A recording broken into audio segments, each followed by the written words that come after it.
Hey guys, this is John Scarborough. Wanted to show a little bit of mob grazing that I did here. What we did here is we mob grazed this area that we're about to be planting a little garden in. So typically I wouldn't be mobbing them this tight. And actually I didn't mob graze them. I'm gonna just say this real quick. This was wide open right here. You can see I just peeled that away. We've had that closed off right here, and that's been where our yard is. So they've been able to go in and out as they please, but I fed hay over here. We're almost out of our hay feeding season. I fed hay over here. So I've actually done two things that typically I would never hardly do. Well, rarely would I do in a pasture without a specific purpose. But this I did a little bit different, and you can do this, implement this as a tool when you're planning on doing some planting in a garden or something like that. So what we did here, right in this strip that you see here, okay, right there is our garlic. And then in front of that garlic, if you go up there, you can see the little L shape. We're gonna be planting that this year. The no cows was on that area because we're just about to be planting that. Now, if I would have had time earlier on in the hay season, I could have put hay there, and it would have had a chance to decompose. But if I put it there now, it's not going to have enough time to decompose before I plant it. Now, there are things that you can do with like no-till gardening and stuff like that. That's what we're doing right here with this garlic. It's a no-till approach, but I'm not really good. Well, I'll say I don't know a lot about no-till. I've read a lot about it, but I don't have a lot of experience in it. It's something I'm researching and I want to do more of, but I'm obviously not going to do my whole crop in something that I don't fully understand yet. Okay. Over here, we will be planting this year. There's no hay here. You can see up there, we put the hay. You can kind of see it. Up there, we're going to be putting more hay, and I'm going to do more up there. Normally, I would have long since stopped on that. But since it's a garden, we're treating it differently than we do in our pasture, okay? So that is not going to be planted this year. That will be planted in something else next year. So we're actually going to heavily put the last of our hay feeding season right there, okay? It's different than what I would normally do in the pasture. But since it's going to be tilled up and be a garden, it's different. Okay, so we're going to heavily put a lot of hay in that area because that area has a lot of clay, and we want to impact the nutrition in that soil a lot better before we plant it next year. This right here, I will plant this year, but it will be planted in melons, okay? So what I wanted to do here is let this be a strip zone where the cows impact back and forth. They go back, they go out here and they get some green because the green's starting to come up everywhere. And then they come back in here and they get their hay. So there's been a lot of impact, a lot of traffic through here. So they're lightly beating up the soil. This is actually something I would do even in a mob grazing instance out in the pasture right here. But that over there is far more aggressive than I would ever do in my pasture, unless it was just complete bare clay and I was trying to do something different, which I have shown in previous videos. But if it's good grass like this, there's no way I would ever do it in my pastures. You can see here we cut out the little strip there. That's where our trees are. We've planted some trees in there, and I didn't want them to touch that.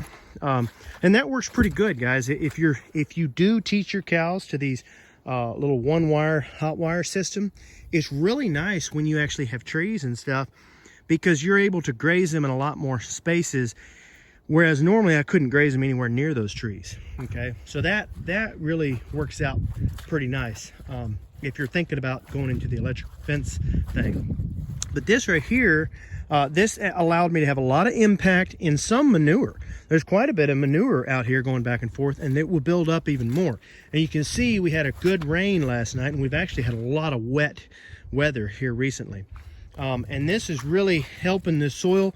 There's a lot of clay in some of this. Like over in here, not nearly as much clay, okay? But the farther up there it is, the more clay it is. And then some of this has got some clay too. So we're trying to just beat this up and get it impacted, because it's all going to be disc up in order to plant anyway, okay? So that will kind of help that a little bit. Now I'm going to show y'all up here what I would consider a no-no in a pasture unless it's already bare clay, okay? But what can really build some beautiful soil for a garden, okay? And you can see it is just muddy. Now, of course, this much mud is not typically what I would like to have my cows in, but we did this, and then all of a sudden pouring rain came last night, and that's just kind of how the weather goes. Sometimes you'll just blow up in a bunch of rain. So I wouldn't suggest doing this if you know that rain's coming. It wasn't in the forecast, and it just came out of the blue. So I didn't expect it, and you know, sometimes things happen. The cows are fine, but I typically do not like to have my cows standing in mud ever. I just don't like it. I want to stay away from it. I just personally think that mud is not your friend when it comes to cattle, and honestly, I just don't like to see them standing out there in it. I know that especially if it's cold outside, that sucks a lot of energy down, and I think that it sucks a lot of the energy away from the cow, and actually you're hurting yourself because those cows are losing energy because they're having to keep their bodies warmer because they're standing inside of mud, okay? And that burns fat. Cattle actually have a lot of there's this thing called brown fat and white fat, okay? Brown fat is, and humans have it as well. Brown fat is the type of fat that actually, it creates heat and will keep your body warm. White fat is the type of fat that just sits on your body, and it's actually the type of fat, if you're human, that you don't want. You don't want a lot of. But brown fat can actually help keep you warm. Well, cattle, I don't actually know what type of fat cattle have, but what I do know is that cattle, their energy stores go way down when they're cold, okay? They use a lot of their fat up when they're cold. So I actually have suspected that they have more of that brown fat, and I think that's true, but I don't know that for sure. The point is, not to get off in a rabbit hole, the point is that when a cow is cold, it's going to get warm by drawing energy, okay? So if you're feeding your cows in hay and they're standing in mud and the mud is making them cold, then you're kind of wasting a lot of your resources, okay? Because they're burning up a lot of that energy just standing there in that mud. So that's one reason why I'm not big on having cows stand in mud no matter what. So everybody just understand that. If this principle that I'm about to show you, don't do it. Don't think that it's okay to do in the mud, okay? I personally don't like it. It was a fluke deal and it happened, okay? But getting back to the topic at hand, this is a really good way to build a garden. Minus the mud, if you can do this right here, you'll get the same impact. Like you can see the impact that you get. And all this is actually bale grazing. This is another thing that I'm not big on, but it's really good for a garden, okay? So you put a bale down, you don't unroll it, you don't do anything, and they'll actually eat away at that bale, and you're intentionally letting them waste more than they normally would, okay? If you unroll it, or if you even put it in a bale ring, which I'm not big on bale rings, but if you do either one of those, you save quite a bit more of your hay. Like this, you're actually intentionally wasting hay. So what I did here is I had some old bales that were from several years ago, and they didn't have a whole lot of good nutrition in them. They just have some, okay? So it's a good place for the calves to lay if it's cold, but it's really good nutrition. So we strategically set them out, and then we're going to come back. We're actually going to place more in some of these other areas, hopefully after it dries up a bit. It's not supposed to be raining again for a little while, so I'm crossing my fingers and hoping that the old weatherman ain't lying to me. But anyway, guys, the point is this can really work very well on increasing the organic matter in your soil very quickly. Because you look right here, this is just completely red clay right here. Actually, my phone is not making it look nearly as red as what it is. But trust me, in real, it looks very, very red. Now over here, you can see that there is some topsoil. You can see where they broke through, but there's really not a lot of topsoil here. It's mostly red. But another thing that this does is this really breaks in the roots. And this is why you wouldn't want to do this in your pasture, because you can actually kill some of your roots. And the main thing is you encourage seeds from the seed bank, which is usually a weed, okay? But in the case of a garden, everything that's growing is a weed unless it's what you specifically planted. So therefore, even grass, what is already growing here, is weeds. So weeds are already going to be an issue. And unless you practice a no-till style of gardening, like what we're experimenting with over there where the garlic is, then you're not going to be able to, the weeds are going to be an issue there, okay? And here, we're not going to do that. Actually, we will do that here because this will be next year. So we may actually do that. But the point is that weeds, grass, it doesn't matter what grows here because we plan on making this a garden. So in this instant, it's okay to aggravate your soil more than you normally would. So this gives you the ability to knead that hay and that organic matter down deep and let it start to decompose.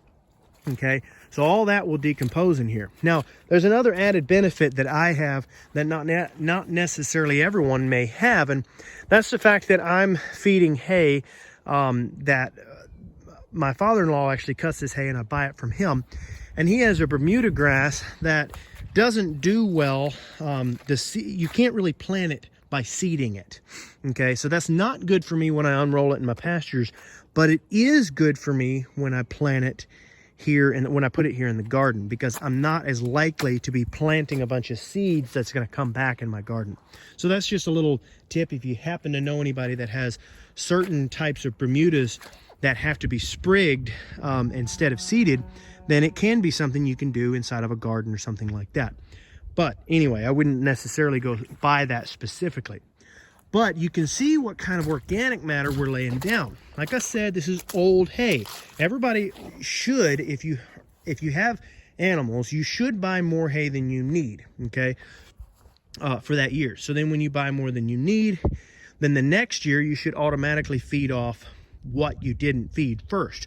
But this hay, actually, I bought for a really good price from somebody that was already really old. So this hay was nearly 3 years old by now. I bought it last year for next to nothing and was able to get it.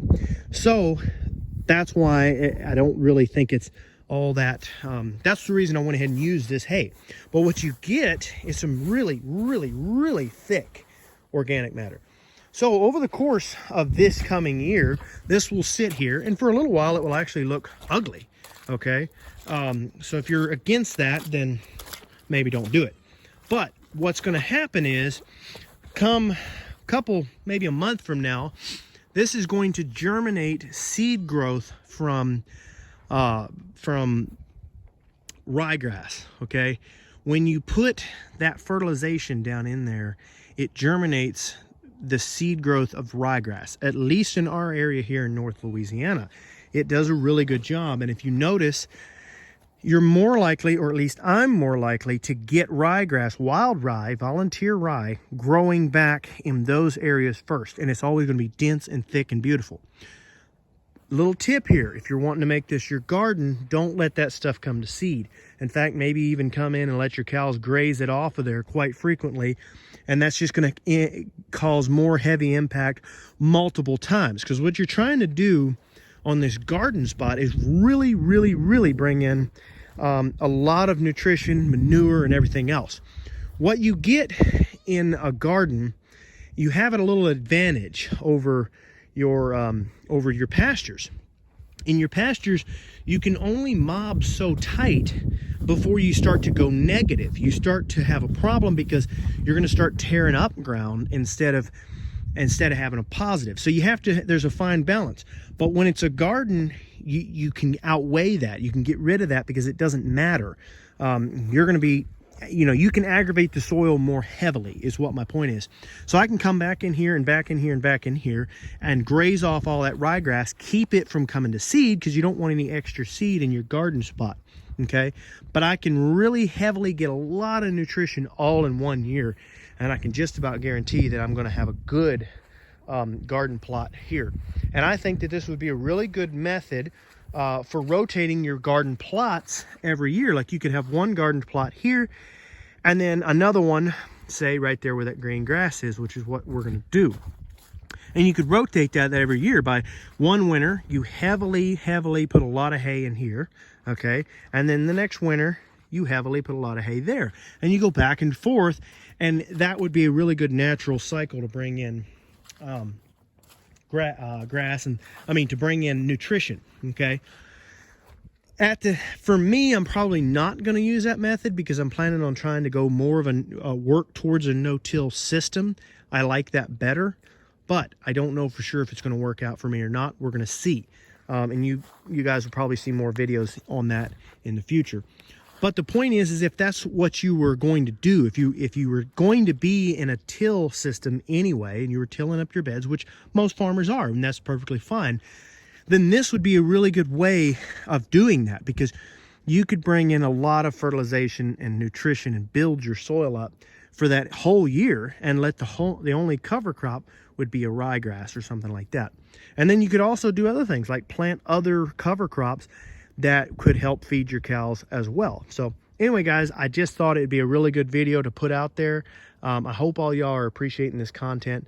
Don't forget to like and subscribe, and feel free to comment and let me know what your thoughts are on this.